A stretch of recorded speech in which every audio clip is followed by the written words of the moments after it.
এইটা শুধু দেখবেন, এটা হচ্ছে কি, এটা কিন্তু কোনো মন্দিরে নয়, এটা হচ্ছে একটি রাজনৈতিক মঞ্চ। ভারতীয় জনতা পার্টির নবনির্বাচিত সভাপতি বাংলার, তারকে সম্বর্ধনা দেয়া এবং তারপরে পরপর বিভিন্ন নেতৃত্ব ভারতীয় জনতা পার্টির, তাদের বক্তব্য রাজনৈতিক। এটি রাজনৈতিক মঞ্চে তাদের রাজনৈতিক নেতাদের ছবি থাকতেই পারে। মা কালীর ছবি কেন মাঝখানে? বাংলায় হচ্ছে বলে মা কালী, আপনারা ব্যবহার করলেন মাকে, মায়ের ছবিকে, এটি রাজনৈতিক মঞ্চে ব্যবহার করলেন। আমাদের ভাবাবেগে আহত হয়েছে, আমরা সত্যি মনে করি মায়ের অনাদর হয়েছে।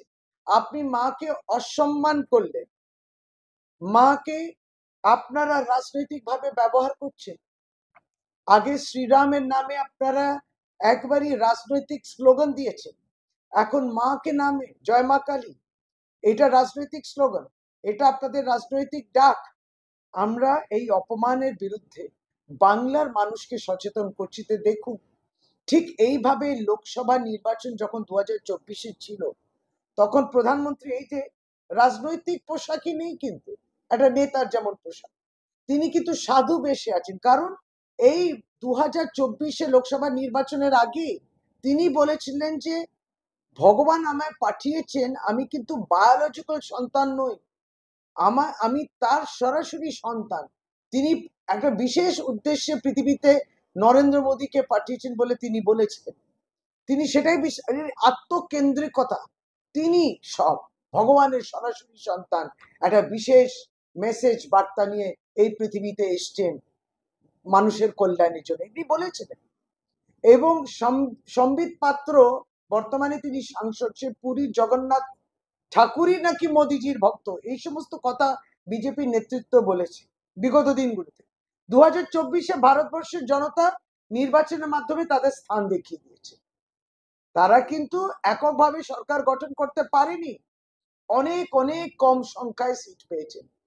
আজকে মা কালীকে গতকালকে আপনারা ব্যবহার করলেন কি 2026-এ নির্বাচন সামনে আসছে, রাজনৈতিক বক্তব্য রাখছেন বলে।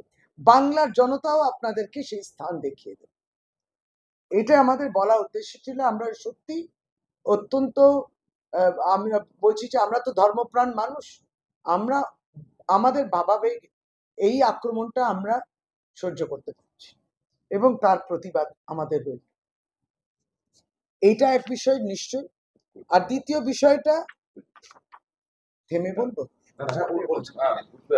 আরেকটি বিষয় খুবই গুরুত্বপূর্ণ, এটা হচ্ছে আমার ভাই তৃণমূল কংগ্রেসের একজন সমর্থক কোচবিহার, এবং গতকাল রাত্রিরে ফিরছিল যখন রাজনৈতিক কাজ করে, তখন ফেরার সময় তার সামনে একটি গাড়ি দাঁড়ায়, একজন ব্যক্তি নেমে তার উপরে গুলি করে। দেখুন গুলিটা রয়েছে, প্রাণে বেঁচে গেল, মরে যেতে পারত, প্রাণে বেঁচে গেল। প্রাণে মারার চেষ্টা করলো ভারতীয় জনতা পার্টির নেতা সুকুমার রায়, তার ছেলে অ্যারেস্ট হয়েছে, কিন্তু আপনি প্রাণ কেড়ে নিচ্ছেন, আপনি প্রাণ কেড়ে নিচ্ছেন, কারণ আপনারা রাজনৈতিক ভাবে দেউলিয়া, আপনি রাজনৈতিক লড়াইতে আর সম্মুখীন হতে পারছেন না, আপনারা জিতবেন না, আপনারা হারবেন, কিন্তু আপনারা রাজনৈতিক ভাবে একটা অরাজকতা তৈরি করছেন, হিংস্র, দৈনন্দিন আপনাদের হিংস্রতা প্রকাশ পায়, আর আপনারা একটা মানুষের প্রাণ কেড়ে নেওয়ার চেষ্টা,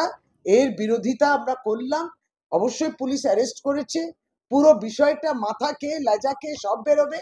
ভারতীয় জনতা পার্টিকে সতর্ক করে দিচ্ছে বাংলার মানুষ এবং তৃণমূল কংগ্রেস, যে আপনার এই হিংস্র ঘটনা, রাজনৈতিক উদ্দেশ্য প্রণোদিত এই সমস্ত অপরাধ আপনারা করবেন না, বিরত থাকুন। রাজনৈতিক লড়াই রাজনৈতিক ভাবে, এইটা নয়।